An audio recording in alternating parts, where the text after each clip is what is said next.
You know, I've always noticed that the people who scream the loudest about rules tend to be the very ones who benefit most when those rules are enforced selectively. I once encountered a woman who tried to have me arrested simply for digging a hole on my own property. But by the time I was finished with her, she and her husband were forced to sell off their prized cattle, and she was voted out of the position she had used to intimidate me relentlessly. This story is quite a wild ride, so buckle up tight. While you're settling in, drop a comment below and tell me where you're watching from. It's always fascinating to see how far these stories travel. It all began when I finally achieved a lifelong dream. Buying a proper ranch, not just a 10-acre hobby farm, but a sprawling 300-acre slice of heaven, complete with rolling hills, a peaceful creek, and enough space to make you forget the rest of the world exists. I'm a hydrogeologist by profession, a fancy term meaning I'm essentially a water doctor for the earth, spending my days studying groundwater, its movement, quality, and sustainable management. After 2 decades consulting for major agricultural companies and municipalities, I had saved enough to purchase the kind of land I'd only ever seen on paper. The property was a remnant of a historic ranch held by the same family for a century. Around 15 years ago, the family sold a prime 50-acre parcel to a developer who built a high-end, gated community called Crestview Estates, with oversized houses squeezed onto tiny lots, a community pool, and an HOA rulebook thicker than a phone directory. My 300 acres wrapped around this community on 3 sides, a peaceful sea of green surrounding their little island of beige stucco. The best part? I wasn't part of their HOA. My land was independent, a sovereign nation of one, or so I thought. The first few months were absolute bliss as I settled in and enjoyed my new sanctuary that I spent my days repairing old fences, clearing thick brush, and wandering the land, slowly uncovering its hidden contours and secrets. The original ranch house was old but sturdy, accompanied by a well that supplied more than enough water for my daily domestic needs. My goal was to eventually raise a small, sustainable herd. Nothing huge, just enough to keep the land productive and thriving. To make that happen, I needed a separate high-yield agricultural well, which is a standard requirement for any rural landowner. Thanks to my expertise, I knew every step of the process intimately, from the geological surveys to securing the necessary county permits. I wasn't just following the rules. In many ways, I'd written the book on them for some of my clients. My first encounter with the HOA president, a woman named Brenda, was as unpleasant as it was utterly predictable. I was out on my ATV, inspecting a fence line bordering her backyard, one of the largest lots in Crestview. As expected, she stormed out of her house, blasting generic pop music from a portable speaker on her perfectly manicured patio. Brenda was the type who always seemed wound-tight, dressed in pricey athletic gear that had clearly never seen a drop of sweat, clutching a gold-coated tumbler that probably cost more than my entire work outfit. "Excuse me," she yelled over the music, wagging a finger at me. "That's the Crestview Estates community perimeter.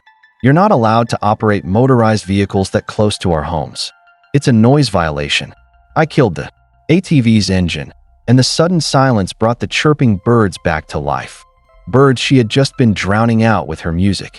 "Ma'am, this is my property," I said calmly, pointing to the rusty barbed wire fence between us. My fence line sits about 5 feet on my side of this old wire. I'm well within my own land. She squinted, her face tightening with frustration. The HOA covenants require a 50-foot noise buffer from the perimeter fence. We paid for privacy and tranquility. It was a masterclass in how entitlement sounds when dressed up as neighborly concern. She was trying to impose her private club's rules on a non-member standing firm on his own land. "With all due respect," I said, fighting to keep the sarcasm from dripping off my words, "your HOA's rules end right at that fence line. This is my ranch. I can ride my ATV, my tractor, or even a solid gold chariot pulled by unicorns anywhere I want on this side of the wire. But I'm a reasonable guy. I'll do my best to keep the noise down when I'm near your homes." I thought that was a fair compromise. I was wrong. Her response felt like a declaration of war. "We'll see about that," she sniffed, turning sharply on her heel and marching back to her beige palace. I caught a glimpse of her husband, Don, peering nervously out the window, looking like a man who'd lost every argument for the last 20 years. About a week later, I received a formal letter from the Crestview Estates HOA Architectural Review Committee, informing me that the traditional red color of my barn was not on their approved palette of earth tones and demanded it be repainted immediately to avoid fines. I laughed out loud.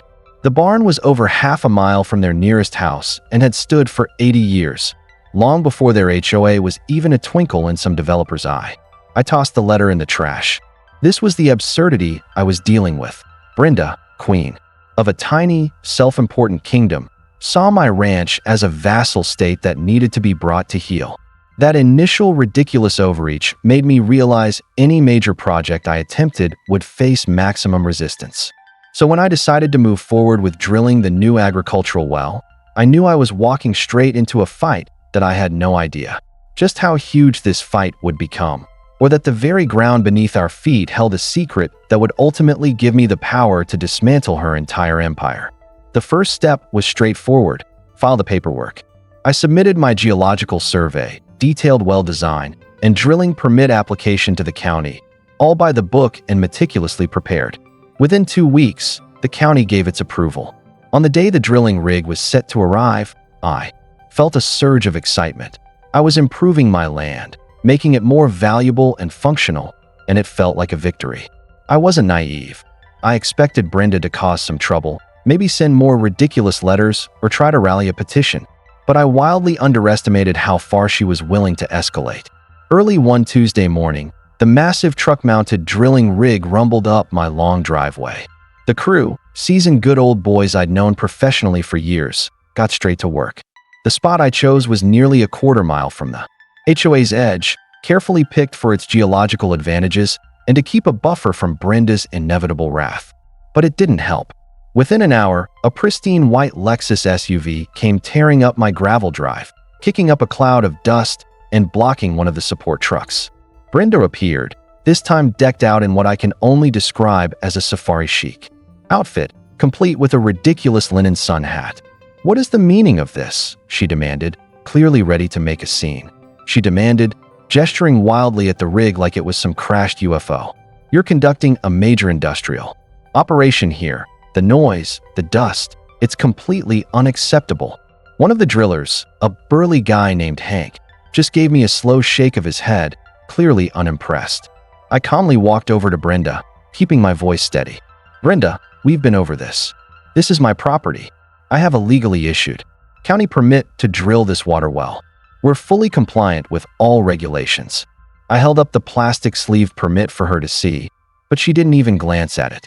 Her eyes were locked on the rig, her face twisted in outrage. "A permit?" I was not consulted. The Crestview Estates HOA was not notified. "You're jeopardizing our community's water supply. Our wells could run dry because of your recklessness." That was the first time she mentioned the water supply, and it was a baseless claim. My hydrogeological survey clearly showed the aquifer we were tapping was vast and robust. A single new well would have a negligible impact, a fact the county's own experts confirmed when they approved my permit. "Brenda, that's not how groundwater works." I began, my professional instincts kicking in. "The aquifer is extensive, and my withdrawal rates are well within the sustainable yield." She cut me off, holding up a hand. "Save your pseudoscientific jargon. I'm the president of the HOA and responsible for the welfare of over 100 families. My husband Don is on the board of the Regional Cattlemen's Association. We understand resource management." I had to bite my tongue to keep from laughing. His resource management was a tiny, pampered herd of about 30 boutique longhorn cattle on a 15-acre plot next to the HOA. More of a status symbol than any real agricultural operation. Those cattle mostly just stood around looking picturesque. For his Instagram page, and the amount of water they used to keep that vanity pasture green probably exceeded what my new well would consume in an entire year. "Your responsibility ends at your property line," I said, my patience wearing thin. "This operation is legal, permitted, and safe. Now, if you'll excuse us, these gentlemen are on the clock." Turning to walk away was a mistake. "I am warning you," she shrieked, her voice rising so high the birds scattered. "Shut this down right now, or you will face the consequences." I just gave her a casual wave over my shoulder and told Hank to proceed. The roar of the diesel engine starting up was my definitive answer. Watching through my rearview mirror, I saw her standing there, fuming, before peeling out in her Lexus. I knew this wasn't over, but I never imagined her next move would involve law enforcement. The drilling went on for 2 days. It's a loud, messy process, but the crew was professional. They laid down protective matting to minimize damage to the pasture and set to work with precision. They even set up silt fences to control runoff and protect the surrounding land. On the 3rd day, as the crew prepared to case the well, a critical final step, 2 county sheriff's vehicles suddenly rolled up my driveway, lights flashing. My heart jumped into my throat. Even when you're sure you've done nothing wrong, seeing flashing lights on your own property feels deeply unsettling. 2 deputies stepped out, clearly unimpressed. The senior deputy, a man with a weary face and a name tag reading Miller, approached me. "Sir, are you the property owner?" he asked. I confirmed that I was. "We received a call about illegal activity," he said, nodding toward the drilling rig. "Something about theft of county resources and an unpermitted commercial operation." Anger surged within me, but I swallowed it. Getting angry at the cops is pointless.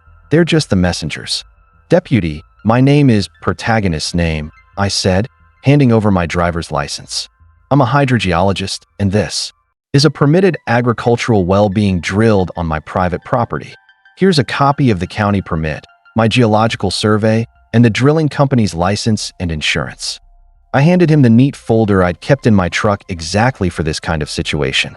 Deputy Miller took the folder and began reading through the documents, while his younger partner strolled over to chat with Hank, who was leaning against the rig looking bored. That's when it hit me. Brenda hadn't just filed a noise complaint. She had accused me of stealing water, turning a perfectly legal activity into a criminal offense. The sheer audacity was breathtaking. Deputy Miller spent several minutes meticulously reviewing all the documents, then walked back to his car and spoke into his radio, likely confirming the permit with the county clerk's office. After about 10 tense minutes, he returned and handed me my folder. "Well, sir, everything appears to be perfectly in order," he said, a hint of apology in his voice. "We have to respond to every call, you understand?" "Completely, deputy," I replied. "Was the complainant by any chance a woman named Brenda from Crestview Estates next door?" He let out a weary sigh. "We can't disclose who files reports, sir, but let's just say we're familiar with the address." His partner returned, shaking his head with a slight smirk. "Hank here tells me you're about to hit the Edwards Aquifer. Good water down there." "That's the plan," I said. Miller nodded. "All right, sir. Sorry to bother you. Have a good day." They climbed back into their vehicles and drove off, leaving behind a cloud of dust and an awkward silence. Hank looked at me, incredulous. "She really called the cops on you for drilling a well on your own ranch?" "She did, Hank," I replied. "She did." Hank spat a stream of tobacco juice onto the ground and muttered, "Some people have more money than sense." That whole incident hammered 2 things home for me. First, Brenda wasn't just a petty tyrant. She was genuinely malicious, willing to drag serious public resources into her personal vendetta to harass me. Second, her obsession with my well and her wild, baseless claim that it would drain the HOA's water supply was the key. She had unknowingly handed me the very weapon I needed. She thought this fight was about noise, dust, and ugly machinery. But it was really about water. And in that arena, on this land, I was the expert while she was just a rank amateur clueless about the fine print buried deep in her own community's history. My initial annoyance morphed into a cold, methodical resolve. She wanted a war over water rights. Fine, I'd give her one, but not on her terms. I'd fight with facts, history, and the unyielding weight of the law behind me. Right then, I decided to stop reacting to her attacks and start my own offensive. It was time to head to the county records office and dig through every deed, plat, and water rights filing connected to the original ranch and the Crestview Estates subdivision. Somewhere in that mountain of paperwork, I was certain, lay the truth. The day after the sheriff's visit was eerily quiet, too quiet. I knew Brenda wasn't the type to accept defeat gracefully. Being proven wrong by the deputies wouldn't chase her off. It would only enrage her further. She'd see it as a failure of the system to recognize her so-called authority and would inevitably escalate to an even higher power that I was right. A week later, a certified letter arrived. Not from the HOA this time, but from a city law firm with a fancy address and a scale of justice in its logo. The letter was a formal notice of a pending legal challenge. Brenda, acting as HOA president, had filed a petition with the County Water Management Board seeking an emergency injunction to shut down my well.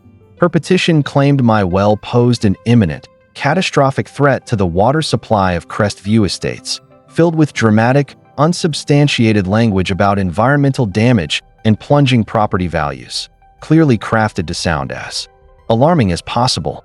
They demanded the county not only halt my current operations, but permanently revoke my permit. This was a serious escalation. Calling the cops was mere harassment. This was a full-blown legal assault. Though their claims were hydrogeologically baseless, I knew a board of county commissioners might be swayed by a vocal group of wealthy homeowners, regardless of the science. This could get expensive and drag on endlessly. Probably her goal, to bleed me dry with legal fees until I gave up. But Brenda had made a critical mistake. She assumed I was just some guy who bought a ranch. She had no idea my entire career was built on navigating exactly these kinds of disputes. She was challenging a fish to a swimming contest. A grim smile spread across my face. This was no longer a nuisance. It was a professional challenge. I grabbed my keys and drove into town, not to my own lawyer yet, but straight to the county courthouse. The records archive was down in the basement, a dim, dusty place thick with the smell of old paper and forgotten stories, intimidating to most, but a treasure trove to me. I spent the entire afternoon digging through plat maps, surveying records, and most importantly, the original deed of subdivision for Crestview Estates. I carefully spread the massive, crinkling documents across a large wooden table. There it was, the original sprawling 350-acre parcel belonging to the Mallister family, and within it, a perfectly carved 50-acre rectangle that became Crestview. Tracing the boundary lines with my finger, I cross-referenced the surveyor's notes and found the section detailing utilities and easements. As expected, the developer had drilled 2 community wells to serve the new homes, granting each lot an easement for access and use of water from the shared system, standard procedure. But then I noticed something unusual, or rather, the absence of something crucial. When a large property with established water rights is subdivided, there's supposed to be a formal severance and transfer of those rights. The original 350-acre ranch would have held primary water rights, likely dating back decades, a senior right that gave it priority. The developer should have officially severed part of those rights and transferred them to the HOA, but there was no record, no severance clause, no separate deed for water rights. It seemed the developer had given homeowners access to the water but never granted them legal ownership. The primary water rights had remained with the parent parcel, the unsold 300-acre remainder of the Mallister Ranch, the very ranch I now owned. My heart started racing. This was a rookie mistake, a colossal oversight by the developer's lawyers. 15 years ago, the kind of detail that quietly goes unnoticed but could change everything. For 15 years, everyone had just assumed the water they were using was legally theirs, quietly accepting a huge, unchallenged misconception. The Crestview HOA was essentially like tenants in an apartment who mistakenly believed they owned the whole building. But I couldn't rely on assumptions. I needed concrete proof. So, I set out to find someone who actually remembered the original deal, and that search led me to Earl. Earl was a local legend, an old-timer in his late 70s who lived a few miles down the road on a small patch of land. He'd been the foreman on the Mallister Ranch for over 40 years before the family sold it, and he knew every fence post, every creek, and every bit of local lore. I found him on his porch, weathered and wiry, repairing a saddle with eyes that had seen decades of stories. When I introduced myself as the new owner of the old ranch, he immediately warmed up, saying, "I heard someone finally bought it who plans to work the land, not just stare at it," and kindly offered me a glass of iced tea. I asked about the sale to the developer 15 years back. Earl snorted and shook his head. "Oh, I remember that slick city fellow paid old man Mallister a fortune for that slice. Mallister was glad to take it. The kids didn't want the ranch, and he was ready to retire." I then brought up the deeds. "Earl, I'm looking at these records, and something's fishy about the water rights. Do you remember how that was handled?" He leaned back, rocking slowly, thinking. "Water? Yeah, that developer fella, he was always yapping about water. He drilled those 2 massive wells to supply his upscale homes, while old man Mallister warned him, "You can use the water, but that water belongs to this ranch. It's on the deed going all the way back to my grandpappy." The developer jested, smiled slyly, and said, Yeah, of course. A handshake deal. We're all friends here. A handshake deal, my God. He never officially bought the water rights. I asked, trying hard to keep my voice steady. Earl shook his head firmly. Nope. Mallister was proud of that fact. He saw it as a clever insurance policy. If that fancy housing development ever went bust, the land would be worthless to any other rancher without the water rights, allowing him to buy it back for pennies on the dollar. The land is worth nothing without the water, and the water is mine, he always said. There it was. The smoking gun wasn't just a missing clause in a contract. It was a deliberate, strategic move by the original owner. The entire Crest View Estates development, with its 100-plus homes, community pool, and most importantly, Brenda and Dawn's water-guzzling boutique cattle farm, all depended on a 15-year-old handshake deal that the current owner and I knew nothing about and were not legally bound by. Brenda, in her arrogant crusade to shut down my single legally permitted well, had forced me to uncover a truth that suddenly gave me control over the entire community's water supply. The irony was so thick you could almost cut it with a knife. Now, I knew I needed a lawyer. Not just any lawyer, but the best property and water rights attorney in the entire state. I thanked Earl for his time over a glass of iced tea, and just as I was about to leave, he called out, "Hey, that lady. In the big white car from the new houses. She been bothering you?" "You could say that, Earl," I replied. He gave me a slow, knowing grin. Old man Mallister would be laughing his head off right now. "Give her hell, son." "Oh, I plan to," I said, feeling the fire ignite inside me. Brenda had picked a fight thinking she held all the cards, but she was about to realize she'd been playing with an empty deck from the very start. My next stop was Marcus Davies, Esquire's office, a semi-retired lawyer in his late 60s, known as a courtroom shark and a master of the arcane and complicated world of Texas water law. His small, unassuming brick office on the town square belied the power his name carried all the way to the state capitol. I laid out the deeds, subdivision plat, my well permit, the HOA's injunction request, and recounted the story Earl had shared. Marcus listened silently, peering through his half-moon glasses, then traced the property lines on the old map with his finger. After a long pause, he looked up with a slow, predatory smile spreading across his face. "Mr. Protagonist," he rumbled, "this is the most gloriously stupid oversight by a developer I have ever seen in my 40-year career. They built a multi-million-dollar subdivision on a foundation of legal sand." He confirmed my suspicion. The original water rights, senior, rights tied to the original Mallister Ranch, were never severed. Those rights were appurtenant to the land, meaning they stayed with the original property parcel unless explicitly and legally transferred. The HOA's claim rested solely on usage, not true ownership. They had a prescriptive easement to use the water, but it was a fragile position at best, especially since their access was permissive, based only on a handshake deal with the prior owner.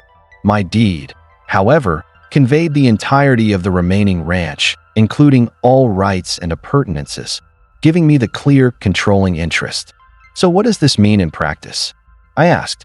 Marcus leaned back in his leather chair and said, "It means you, my friend, are the undisputed water baron of Crestview Estates. Their 2 community wells are, legally speaking, pumping your water. You have every right to drill your own well, and if you wanted to, you could even send them a bill for the last 15 years of water usage, or simply order them to stop pumping." The sheer power of that position was staggering. I could literally shut off the water to the entire neighborhood. But I wasn't a monster. The other homeowners were innocent bystanders caught in Brenda's personal vendetta. My target was Brenda and her abuse of power. We needed a strategy to neutralize her, defend my rights, and create a fair, permanent solution for everyone else. This wasn't just about winning. It was about winning the right way. Over the next 2 weeks, Marcus and I prepared for the water management board hearing with a 2-pronged plan. First, to dismantle the HOA's petition using overwhelming scientific evidence. I compiled a detailed hydrogeological report featuring 3D aquifer models, flow rate charts, and a peer-reviewed analysis proving that my new well's impact on their wells was minimal, an airtight defense ready to turn the tide, the data showed. The impact was statistically insignificant, a less than 0.5% reduction in pressure, well within normal seasonal fluctuations. It was an unassailable mountain of evidence that made their looming catastrophic threat claims look utterly ridiculous. Our second prong was the real kill shot. We'd wait patiently as Brenda, her lawyer, and her husband Don pontificated about their rights, property values, and my supposed recklessness. Then, at the very end, Marcus would calmly unveil our findings about the true ownership of the water rights. We wouldn't just be defending my well, we'd be flipping the entire script. We'd stop being defendants and become the aggrieved party. To seal the deal, we drafted a new water supply and easement agreement, a formal, legally binding contract to replace the flimsy handshake deal. This document granted the Crestview HOA a permanent deeded right to draw water from the aquifer beneath my property, securing their water supply for good. It also established a fair maintenance fee for the shared resource, something they should have been paying all along. But the agreement included one very special clause, one I personally insisted on. It distinguished between residential and commercial water use. Residential use would be charged a reasonable, fixed annual rate per household, but commercial use would be metered and billed at full market rates for agricultural water, significantly higher. Commercial use was defined as any water used explicitly for raising livestock for sale or irrigating pasture land over 1 acre. That clause targeted one property in the entire subdivision, Brenda and Don's boutique Longhorn Cattle Farm, their vanity project that I estimated, Brenda's boutique Longhorn Cattle Farm, which I estimated used 10 times more water than any other home to keep their pasture lush and sustain their 30 animals, would either become astronomically expensive to maintain or be forced to shut down entirely. I was turning Brenda's own tactics against her. She claimed to protect the community's resources, and my agreement did exactly that by making the single largest user pay their fair share. It was elegant, ruthless, and perfectly legal. Marcus loved it, dubbing it the surgical strike. On the day of the hearing, the county boardroom was packed. Brenda had rallied a dozen Crestview residents who sat behind her with worried faces. Dressed in her power suit, she whispered instructions to her lawyer while her husband Don sat beside her, puffed up and confident, both acting like they'd already won. Little did they know, they were walking right into a perfectly laid trap. I sat with Marcus at the opposing table, only a slim briefcase between us.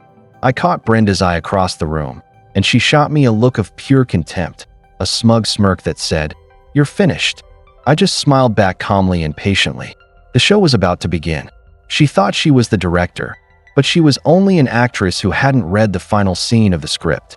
And in that scene, the quiet rancher she tried to crush was about to become her landlord. The hearing started as the chairman of the Water Management Board, a stern man named Henderson, called the meeting to order. The HOA's slick lawyer, clad in an expensive suit, stood up and began. HOA lawyer as he began his presentation, painting a picture of a peaceful, environmentally conscious community under threat from an irresponsible outsider. He threw around terms like fragile ecosystem, unregulated development, and potential for irreparable harm, setting an emotional tone that clearly resonated with the room. Then he called Don, Brenda's husband, to testify. Don stood, speaking with self-importance about his family's so-called 5-year commitment to gentleman ranching and how my well could allegedly deplete the water table, threatening his prized longhorns. He waxed poetic about the community's deep investment and the sanctity of their property values. It was all emotion and speculation, utterly devoid of facts, but delivered with an air of authority that convinced the residents he'd brought with him. Next, Brenda took the floor for her grand performance. With a practiced, trembling voice, she painted herself as a humble servant of the people, a lone protector standing against unchecked greed. "This isn't just about one well," she declared, her voice rising dramatically. "It's about precedent. If we allow this, what comes next? Will our quiet way of life be destroyed by industrial operations on our doorstep? We implore this board to act to protect our homes, our families, our future." She sat down to polite applause, shooting me a triumphant glare. Her lawyer rested their case, radiating supreme confidence. Chairman Henderson then turned to us. "Mr. Davies, your response?" Marcus rose slowly, a calm contrast to the slick energy of the opposition. The other lawyer's slick energy was replaced by Marcus's calm, deliberate stride as he walked to the podium. "Mr. Chairman, members of the board," he began, his voice steady and commanding. "My client, Mr. Protagonist's name, is a hydrogeologist with over 20 years of experience in water resource management. The claims made by the Crestview HOA are, to put it politely, fanciful." For the next 20 minutes, Marcus methodically dismantled their entire argument with a tidal wave of irrefutable facts. He presented the 3D aquifer models, detailed flow rate data, and the county's own independent analysis, proving that the HOA's 2 wells and my single well all draw from an aquifer so vast it could support a small city without straying. He demonstrated that the supposed imminent threat was scientifically impossible. With every chart projected overhead, I watched the confidence drain from the HOA lawyer's face and the board members' expressions. Brenda's supporters began whispering nervously among themselves. When Marcus finished his scientific rebuttal, the HOA's case lay in ruins. They looked utterly foolish. But Marcus wasn't finished. His tone shifted from academic to deadly serious. "This petition has forced my client to conduct a thorough review of the legal history of the properties in question, and in doing so, we've made a startling discovery." He paused, letting the silence linger. "The Crestview HOA's petition to halt my client's well is based on the premise that they have a right to the water they're using. They come before this board demanding protection of their water rights. But the inconvenient truth, Mr. Chairman, is that the water is not, and has never been, legally theirs." A collective gasp swept through the room as Brenda's lawyer sprang to his feet, shouting, "Objection! That is an outrageous and unsubstantiated accusation." Chairman Henderson fixed a steely gaze on Marcus. "Counselor, you'd better be able to back that up." Marcus remained calm, pulling a thick, bound document from his briefcase. A certified copy of the original deed for the Mallister Ranch and the subsequent subdivision deed for Crestview Estates. "As this board knows," Marcus began, Sr., "water rights in this state are appurtenant to the land. When the developer created the Crestview subdivision, he granted the new homeowners an easement for water access. What he failed to do," Marcus said, tapping a specific page, "was secure a legal severance and transfer of the primary water rights from the parent parcel. Those rights, dating back to a claim filed in 1947, remain with the original ranch. The ranch my client, Mr. Protagonist's name, now owns in its entirety." He let the weight of that statement hang in the air. The room fell utterly silent. You could practically see the gears turning in everyone's heads. The HOA lawyer's face drained of color, while Brenda looked utterly bewildered, struggling to grasp the revelation. Marcus then locked eyes with the board and then Brenda, stating clearly, "To be perfectly clear, for the past 15 years, the Crestview Estates HOA has been operating under a permissive, non-binding handshake agreement with the previous owner. They have been the beneficiaries of his goodwill. Legally, every single gallon of water they've pumped from those community wells has been at the discretion of the owner of the senior water rights." Firm and unwavering as he addressed the room, "That owner is now my client." He walked confidently over to the chairman and handed him a copy of the deed analysis, then did the same for the stunned HOA lawyer. The game had changed completely. We weren't there to ask permission to drill a well. We were there to reveal the true legal reality, one that Brenda's own aggressive actions had forced into the harsh light of day. The board members' perception of Brenda shifted instantly, from a concerned community leader to the face of a group using a resource they had no legal right to. Her moral high ground vanished in an instant. She'd gone from plaintiff to squatter. The smug smirk was replaced by a slack-jawed expression of disbelief. The trap was sprung, and now it was time to close it. Chairman Henderson glanced down at the documents Marcus had provided, then back at the HOA's lawyer, who frantically flipped through the pages, his face drained of color. The atmosphere in the room morphed from a heated hearing into a public autopsy. This wasn't just a dead case. It was being dissected for all to see. "Counselor," Henderson said, his voice low and cutting, "is what Mr. Davies alleges here accurate?" Are you seriously telling me your entire community has been drawing water without any legal title? The lawyer stammered. Mr. Chairman, we would need time to review these documents. This is a complete surprise. A weak deflection, and everyone knew it. The evidence was glaringly clear in the county's own records. Marcus stepped forward again, his tone calm but resolute, with a tone both magnanimous and strategically calculated. Marcus addressed the room once more. Mr. Chairman, he began, my client has no desire to see his neighbors go without water. That would be unconscionable. He is not the aggressor here, but was forced into this position by the HOA's baseless and malicious legal actions. However, he is a reasonable man, prepared to rectify the developer's 15-year-old oversight and provide the Crestview community with a permanent, legally secure water supply. He then pulled a second, slimmer document from his briefcase.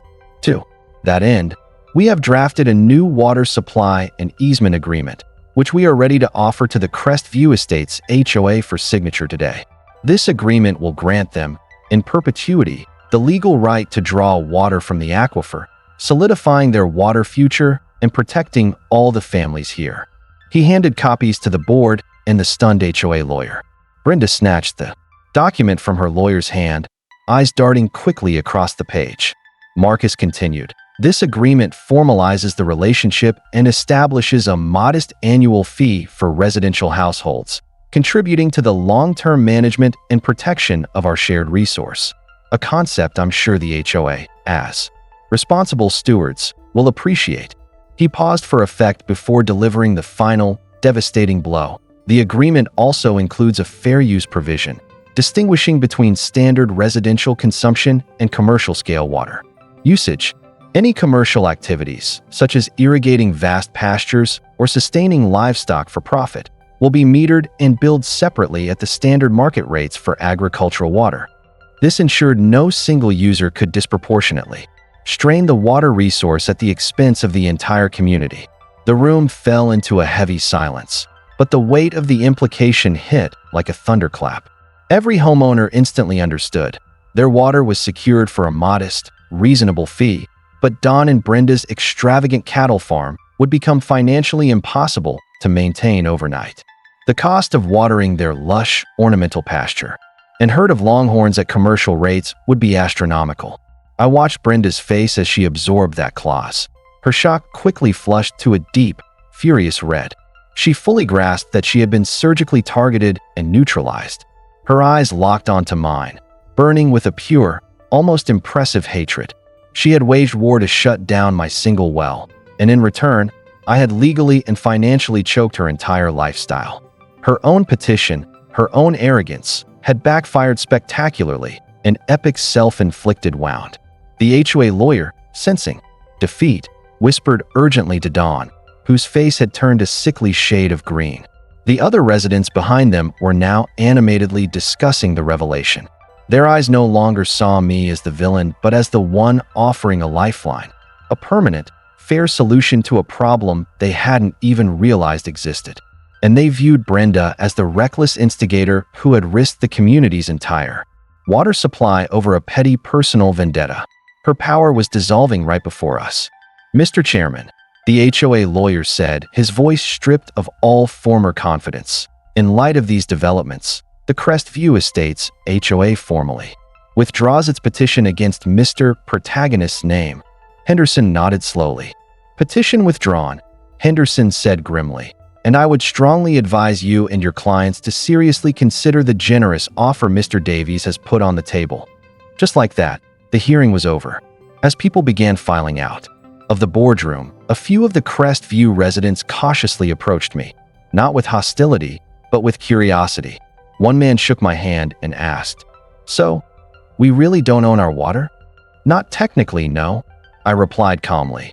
"But this new agreement will fix that, for good." The relief on their faces was clear. They realized they had narrowly dodged a legal and logistical disaster they hadn't even seen coming. The fallout for Brenda was swift and merciless. A special HOA meeting was held the following week, and when the homeowners learned that their president's personal vendetta had nearly caused a community-wide catastrophe and exposed them all to immense legal liability, They voted overwhelmingly to remove her from the board. Her reign was over. Stripped of power and facing devastating water bills, she and Don had no choice. Within a month, a livestock trailer pulled into their driveway, and they sold off their entire boutique herd of longhorns. The lush green pasture they once watered, with reckless extravagance, slowly faded to brown and yellow beneath the unrelenting summer sun. A few months later, a for sale sign appeared in their front yard. I heard from Earl that they sold the house at a loss and moved into a condo in the city. The last time I saw Brenda, she was behind the wheel of her white Lexus, silently driving through the Crestview gates. For the final time, she saw me that day, checking my fence line on my ATV, and just stared straight ahead. No wave, no glare. Just the hollow gaze of a bitter, defeated woman who had flown too close to the sun on wings of pure entitlement. The new HOA board, made up of far more reasonable and cooperative individuals, eagerly signed the water agreement. Our relationship is now professional, respectful, and built on clarity. They pay their annual fee, I manage the resource responsibly, and everyone sleeps easy knowing the water supply is secure. I got my agricultural well, and my ranch is thriving once again. Life is quiet, steady, and good. Sometimes, while I'm out in the pasture watching my own small herd of cattle graze under the wide Texas sky, I think about Brenda, about how she tried to wield rules and regulations like weapons, forgetting the most important rule of all. Before you start a war, you'd better be damn sure who actually owns the battlefield. Because in her mind, it was just that little patch of manicured grass in her backyard. But in reality, it was the entire world beneath her feet.